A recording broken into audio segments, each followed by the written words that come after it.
vache, mais ça va aller jusqu'où, quoi. Bienvenue les amis sur la meilleure chaîne, je m'appelle Paul Lefebvre et aujourd'hui je vous présente l'Evanix en calibre 50. Ah oui, bon c'est pas un vrai barrette comme annoncé dans la miniature, mais bon, après vous êtes sur la chaîne qui annonce en intro bienvenue sur la meilleure chaîne, ça devrait peut-être vous mettre la puce à l'oreille. Au bout d'un moment, il faut que vous fassiez quelques efforts quand même aussi de votre côté. Ceci dit, il ne s'agit pas du vrai barrette en 50 BMG, mais cet Evanix possède exactement le même calibre. Et je vous promets que ça va déménager. Alors installez-vous confortablement, prenez un café ultra large, un verre de Red Bull, un top 7 et suivez-moi pour cette vidéo en mode testostérone. Une vidéo d'homme quoi. Mais les femmes sont aussi les bienvenues, toujours. À chaque début de vidéo, j'aime bien vous expliquer ce qui a motivé mon choix pour réaliser le sujet que je vous présente. Mais aujourd'hui, avec cet Evanix en calibre 50, d'une puissance de plus de 600 joules, est-il vraiment nécessaire que je vous explique mes motivations ? Oui, restons sérieux, la réponse est dans la question. Comment ne pas être motivé de présenter un tel matos de déglingo ? Alors je sais que c'est pas la plus puissante du marché, il existe des PCP qui frisent les 1000 joules. Ok, mais ici nous sommes sur une PCP de 600 joules qui est capable de sortir une telle puissance sur plusieurs tirs. Pas un matos qui va sortir 1000 joules au premier tir et 700 au deuxième. Un truc qui sera donc inutilisable. Car si on perd 30% de la puissance après chaque tir, soit on recharge le réservoir après chaque tir, soit on fait le deuxième tir 10 cm plus bas que le premier. Non, ça c'est nul. Ici, on est sur un matos ultra puissant, mais malgré tout, qui devrait être capable de faire plusieurs tirs sans baisse de puissance significative. Donc, qui va être parfaitement utilisable, et c'est ça qui est hyper intéressant.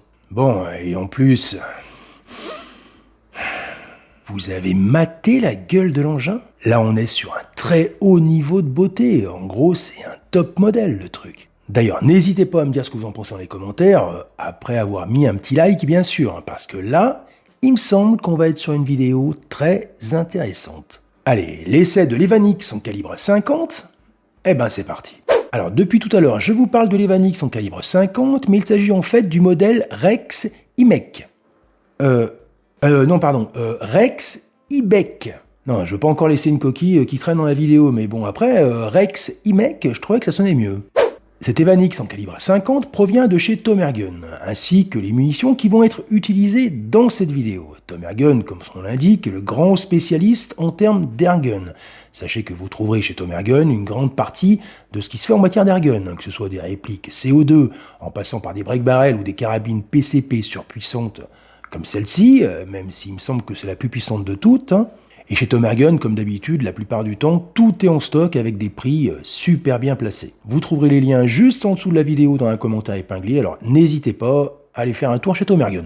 Ici les amis, nous sommes sur ce qu'on pourrait appeler un beau morceau. La longueur totale fait 1 m et 23 cm pour un poids de 3 kg et 580 grammes. La longueur réelle du canon fait 72 cm, chambre comprise.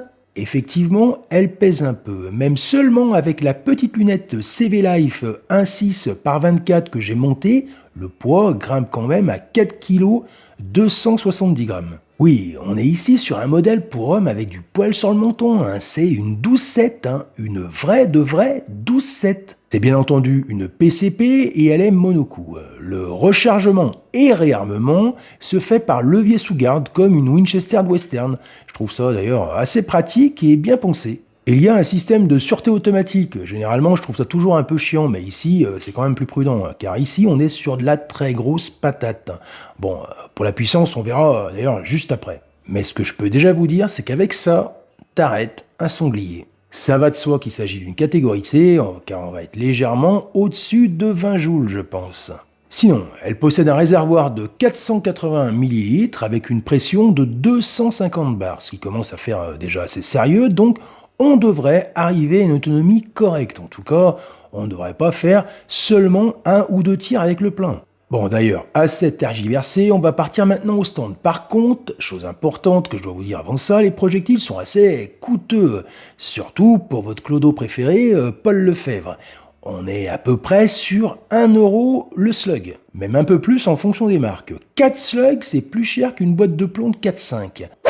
Allez, on va maintenant tester la précision qu'on peut obtenir avec cet Evanix, on est toujours à 25 mètres. Comme d'habitude chez Paul Lefebvre, maintenant vous êtes en mode top confort. Pour chaque tir, vous avez la vitesse, la puissance qui s'affiche, ainsi que la pression du réservoir en temps réel. Non mais sérieux, qui d'autre fait ça? Ça vaut pas minimum un petit like, j'y connais rien. Non mais c'est vrai, je trouve qu'afficher la pression du réservoir en temps réel est un point ultra important. Ça donne une bonne indication du niveau de la consommation d'air après chaque tir et aussi de la régularité de la puissance par rapport à la pression restante.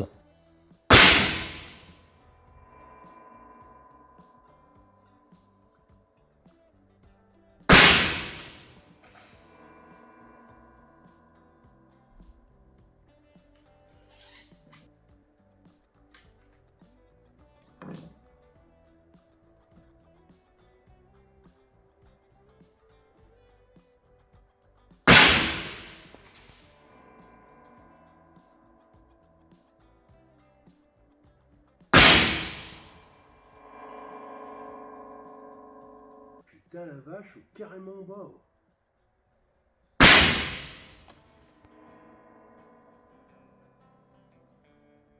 Putain là, ça groupe pas terrible. Bon, je sais pas ce que vous en avez pensé, mais sincèrement, moi je trouve qu'il y a quand même un petit problème de précision. Alors il est possible que ça vienne de la lunette qui n'arrive pas à tenir le recul du calibre 50 de l'Evanix. C'est vrai qu'il y a quand même un bon petit recul, mais il me semblait pas que c'était un recul outre mesure. Mais bon, après il peut aussi y avoir un défaut sur la lunette, hein. Bon, j'en sais rien. Hein.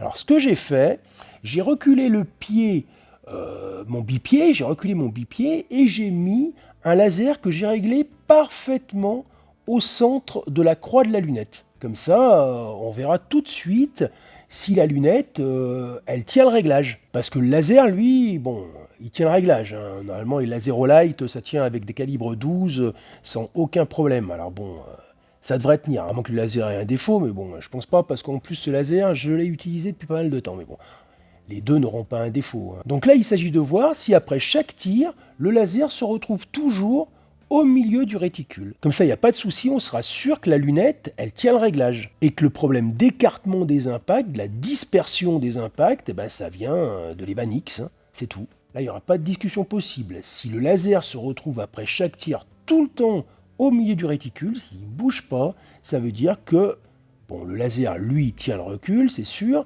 mais que la lunette tient le recul aussi. Et que c'est juste un problème de précision de l'Evanix. Allez, on va tenter ça. Bon, ben là, le laser, il est parfaitement au centre du réticule. Hein. Il est légèrement décalé, ouais, de 5 mm en bas et de 5 mm vers la gauche. Ça peut venir aussi des slugs, hein, mal calibrés, hein, parce que c'est un petit peu, comment dirais-je, un petit peu difficile à trouver. Alors, ceux-ci sont peut-être pas forcément les mieux calibrés qui soient. Parce qu'il rentre tout seul, vraiment sans force. C'est ça qui m'étonne un petit peu, quoi. Allez, on va tout de suite voir ça.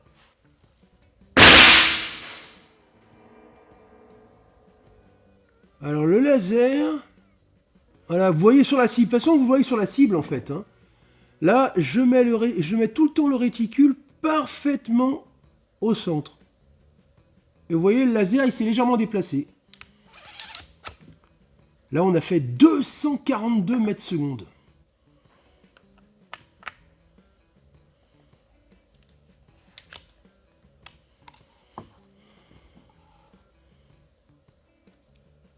Là, je ne tiens pas compte du laser et je me mets tout le temps au centre de la cible avec le réticule. La détente est un petit peu dure quand j'oublie d'enlever la sûreté.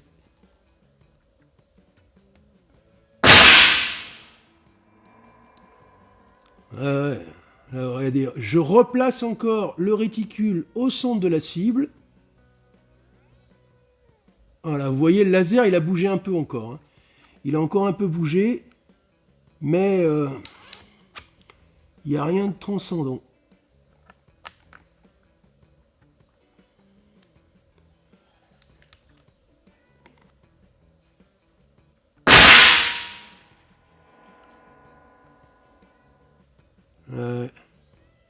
Là, je replace encore le réticule au centre de la cible. On voit le laser qui bouge un peu, hein. Donc je pense que ça va être la lunette qui doit se dérégler un peu, mais ça n'a rien à voir avec ce qu'on obtient en cible, le déréglage.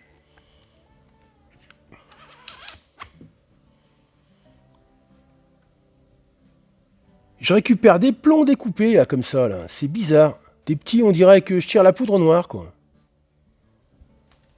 Et par contre, ce qui est fou, c'est que... Ah si, ça y est, le slug, j'ai réussi à le rentrer. Je sais pas s'il n'y a pas un problème de calibrage, là. Là, j'ai réussi à le rentrer carrément à fond.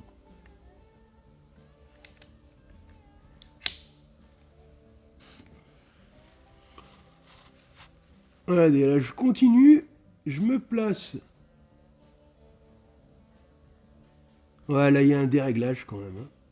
Bon, là, vous voyez, effectivement, il y a une dérive de réglage entre la lunette CV Life et le laser Olight. La cible de gauche, c'est avant le premier tir, et la cible de droite, c'est après le troisième tir. Donc, il y a 3 tirs d'écart entre les deux cibles. Bien entendu, sur les 2 cibles que vous voyez, je suis à chaque fois avec le réticule de la lunette ajusté parfaitement au centre de la cible. Donc il y a quelque chose qui se dérègle, soit c'est la lunette, soit c'est le laser. Mais quoi qu'il en soit, là on parle d'un déréglage d'un peu plus de 2 cm, alors que la dispersion des impacts sur la cible est de plus de 10 cm. Donc le problème ne peut pas venir d'un des 2 organes de visée qui ne tiendrait pas le réglage, car l'échelle n'est pas du tout la même, entre la dérive de déréglage et la dispersion des impacts réels sur la cible. Ce que je vais faire, je vais utiliser le laser en fait, pour tirer.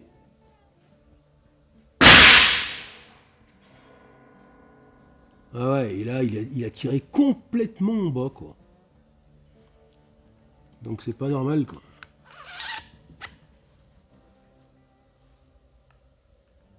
Là, donc je tire avec le laser, et pas avec le réticule, du coup.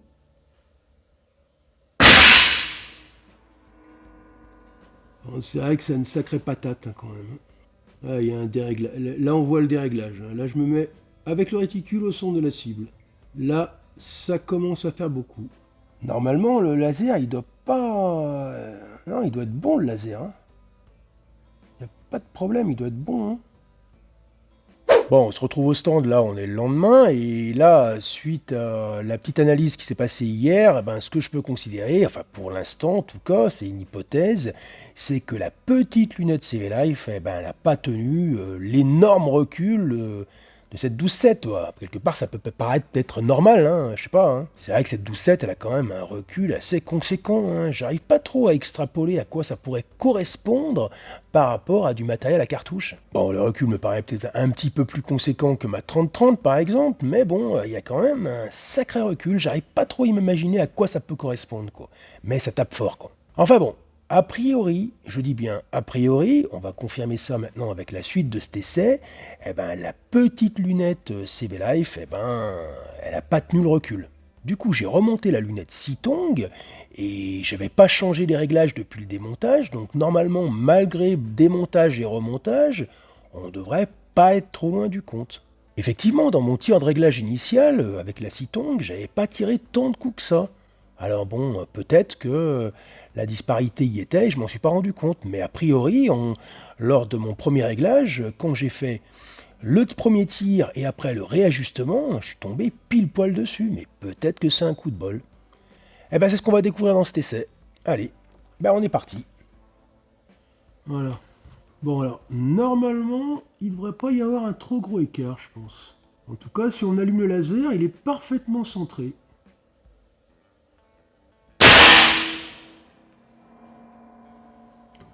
Bon, en tout cas, là, c'est pas du tout bon. Allez, on va faire la procédure. On va dans le menu, on va dans réglage du réticule. Je cale bien mon réticule au centre de la cible et je vais faire la photo. Là, je suis en plein centre et je sauvegarde. Allez, on va tout de suite voir si ça a marché. Attends, ce que je vais faire, je vais régler le laser au centre. Je vais quand même régler le laser au centre de la croix.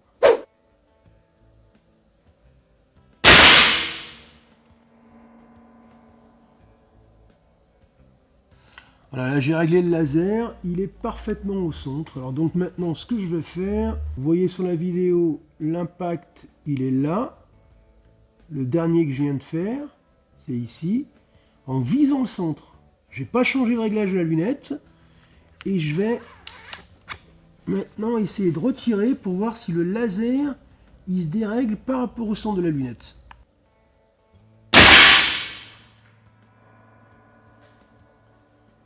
Alors, le laser est légèrement monté, il y a eu un petit déréglage.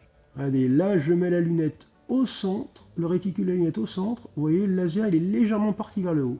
Mais en étant au centre, aussi bien au niveau du laser que au niveau de la lunette, eh ben, j'ai tiré le dernier coup ici et l'avant-dernier coup ici. Tout le temps en étant au centre. Donc c'est pas possible, ça vient bien d'un problème de stabilité parce qu'il y a eu cet écart-là énorme entre les deux derniers tirs. C'est pas possible. C'est pas possible. On va en tirer un troisième.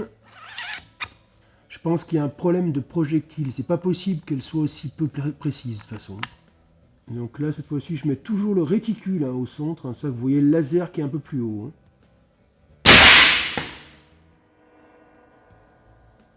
Putain, il y a eu un truc qui est revenu jusqu'ici. Je sais pas si vous avez entendu, ça fait un splot. Et là, regardez, encore une fois de plus, on voit le laser qui se dérègle, qui part vers le haut. Ouais, c'est un petit peu trop violent pour lui. Voilà, là, j'ai réticule parfaitement au centre.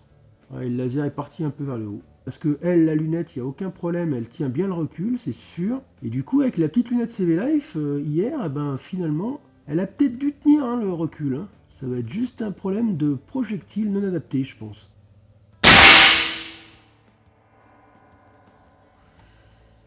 Et donc là, on voit bien qu'il se dérègle légèrement, il part vers le haut petit à petit, mais ça ne correspond pas du tout au problème des impacts. Donc là, on a essayé avec deux lunettes, avec le laser, et on voit bien que ça tire n'importe où.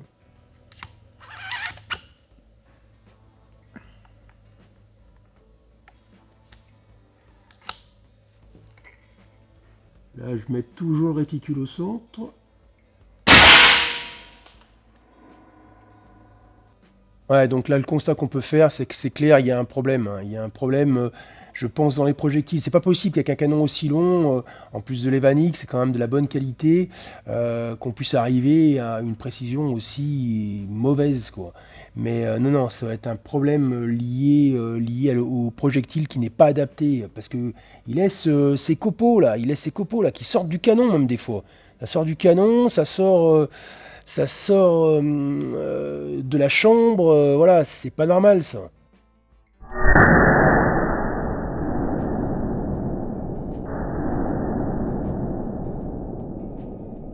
Ça, c'est pas normal. Et on n'arrive pas à les rentrer aussi à la main dans le canon. Ça non plus, c'est pas normal. Il doit y avoir un problème, il doit se foutre de travers, il doit s'usiner pas comme il faut, et on obtient des précisions aussi mauvaises, quoi. Et ben du coup, la lunette CV Life tenait parfaitement le réglage malgré le gros recul de l'Evanix. Et à ma grande surprise, c'était le laser Olight qui, lui, ne le tenait pas. Pourtant, il tient ce laser impeccable avec du 9 par, mais il tient pas le calibre 50 en PCP. Il me semblait qu'il tenait aussi le calibre 12, mais il y avait sûrement un petit déréglage que j'avais pas vu lorsque j'utilisais, quoi. Ouais, enfin bon, quoi qu'il en soit, c'était bien le laser Olight qui tenait pas le réglage. C'était pas la lunette CV Life. On a bien vu avec la lunette Sitong et la lunette CV Life, on avait exactement le même problème avec le laser. Il partait dans le même sens. Ah oui, je voulais quand même vous montrer quelque chose. J'ai fait des essais de tir à 10 mètres et regardez ce que j'ai obtenu. Un groupement d'une surface de 3,7 cm², à une distance de 10 mètres. C'est plutôt pas si mal quand même. Alors oui, celui-ci, j'ai pas compté, c'était le premier tir, il m'a échappé. Mais dans les 2,2 cm de large et 1,7 cm de haut, j'ai mis 5 impacts. Et là, on est plutôt bon. C'est carrément dingue. À 10 mètres, c'est plutôt précis. À 25, ça part n'importe où. D'ailleurs, apparemment, même à 15 mètres, on serait pas trop mal. J'ai fait quelques essais, et puis apparemment, ça groupe aussi à 15 mètres. C'est après que les projectiles partent n'importe où.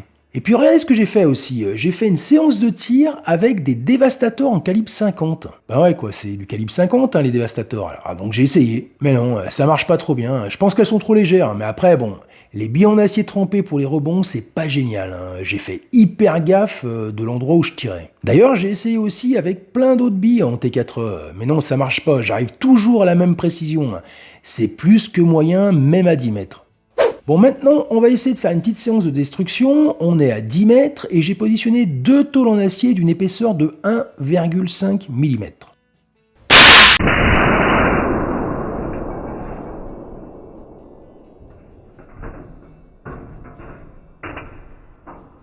Avant de regarder ce qu'on a obtenu avec les Vanix en calibre 50, regardons ce qu'on avait fait avec la 9 Flaubert et la 22 Lanriff standard. Dans les deux cas, les projectiles n'avaient pas traversé la première tôle et la 9 Flaubert avait fait un défoncement d'une profondeur de 5 mm contre 8,5 mm pour la munition 22 Lanriff standard. Maintenant, regardons ce qu'on a fait avec les Vanix. La première tôle est complètement traversée. Et dans la deuxième tôle, on a fait un défoncement d'une profondeur de 2 mm. Oui, on est sur un niveau de puissance sensiblement plus important. Et puis, je vous raconte pas la différence au niveau de la puissance d'arrêt. Regardez d'ailleurs un slug de 50 de l'Evanix à côté d'une munition de 22 Lanriff. L'ogive d'une cartouche de 22 Lanriff standard CCI pèse 2,6 g contre plus de 21 g pour le calibre 50. Pour que ce soit plus parlant, 8 ogives de 22 Lanriff sont légèrement plus légères qu'une seule de calibre 50. Quand je vous disais que le pouvoir d'arrêt du calibre 50 doit être plutôt sévère. Allez, juste pour le plaisir, j'ai filmé une pomme qui se prend un coup de 12,7 de l'Evanix en low motion.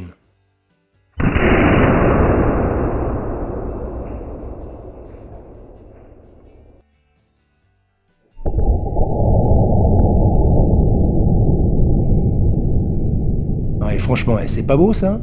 Bon allez, maintenant, je crois qu'il est temps de passer à la conclusion. Cette fois-ci, par contre, ce sera un petit peu particulier. On va pas faire les points négatifs et les points positifs, car c'est un matos qui est trop atypique. Non, je vais juste vous dire ce que j'en ai pensé, pour quel usage je réserve cet Evanix. Déjà, parlons de sa puissance et de son autonomie. Bon, déjà, j'ai fait plusieurs séries en mesurant l'autonomie après avoir rempli le réservoir au maximum.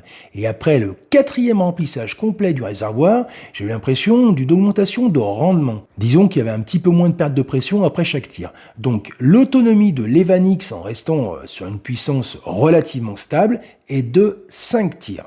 Avec le tir le plus puissant à presque 620 joules, et ça c'est le premier tir avec le réservoir plein à 250 bars, et le moins puissant à presque 500 joules quand même, qui est le 5e tir avec un réservoir autour de 190 bars. Oui, c'est vrai que la régularité n'est pas folle, ça fait quand même 20% d'écart. Toutefois, même à 25 mètres, entre le premier tir et le 5e tir, les impacts ne descendent pas vraiment. C'est pas les derniers impacts qui sont forcément les plus bas. Oui, la précision n'était pas au rendez-vous de toute façon, alors c'est difficile de juger. D'ailleurs, au sujet de la précision, c'est clair que les slugs que j'ai ne sont pas du tout adaptés à l'Evanix, ça c'est sûr. À mon avis, je pense qu'ils sont un petit peu surcalibrés. Ils sont très difficiles à rentrer dans la chambre, et en plus, il y en a qui rentrent beaucoup mieux que d'autres.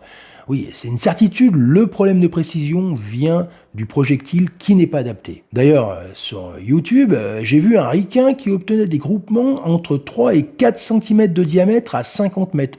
Rien à voir avec ce que j'ai obtenu. Bon, c'est clair, il n'avait pas les mêmes projectiles que moi. Il faudrait que je me trouve les bons slugs, mais bon, il n'y a pas une grosse disponibilité, hein. C'est pas facile comme mission. D'ailleurs, j'ai regardé l'intérieur du canon, bon, c'est clair, il est rayé, hein. Il est rayé de chez rayé, hein. D'ailleurs, j'ai jamais vu un canon avec de telles rayures. On a l'impression qu'en 5 cm de longueur de canon, la rayure fait déjà un tour. Peut-être que ça implique des slugs un peu particuliers. Enfin voilà, cet Evanix est vraiment extraordinaire, c'est un produit totalement fou, une puissance de dingue, un recul énorme, pour un PCP, on a l'impression de tirer avec du matériel à cartouche. Oui, il y a un réel plaisir à l'utiliser, un plaisir totalement unique. Aucun autre PCP jusqu'à présent m'avait procuré un tel plaisir.